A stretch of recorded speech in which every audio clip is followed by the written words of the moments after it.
You guys know I've been the biggest Santi Aldama fan since he's came into the NBA. Even before that, when he went to Loyola, Maryland, because I had friends who went there from Maryland.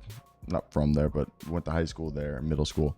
Either way, before we start today's video, Santi Aldama, he's going to be a guy to start the season, is going to be scoring a lot more than you think. Tonight, he took 10 3-pointers. I expect him to probably take 7 or 6 of those a game. A guy who's a 34% career three-point shooter. Last year, he shot just under 35. Back-to-back seasons, really shooting 35%.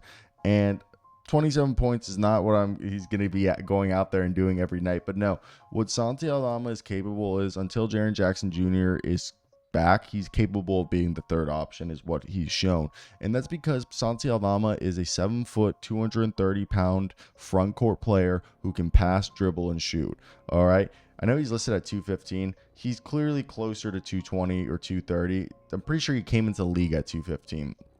But at 7 foot, I think he's somebody that people just don't realize is so good. He's the son of a former professional basketball player, and for me, he's just done a great job of just slowly working his craft.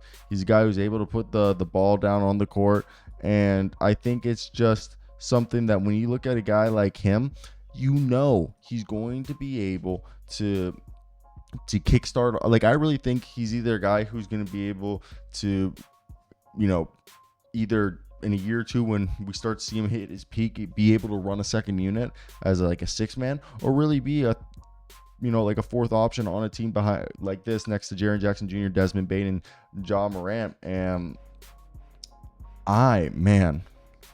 for me, I thought Santi Aldama was somebody who was always going to be able to go ahead and have the ability to be at least a big man with the skill to push the ball up in transition after grabbing a rebound defensively, and then finish the play by kicking it out to the slasher cutting to the basket, or driving and then kicking it to an open 3-point shooter, while also being able to space the floor.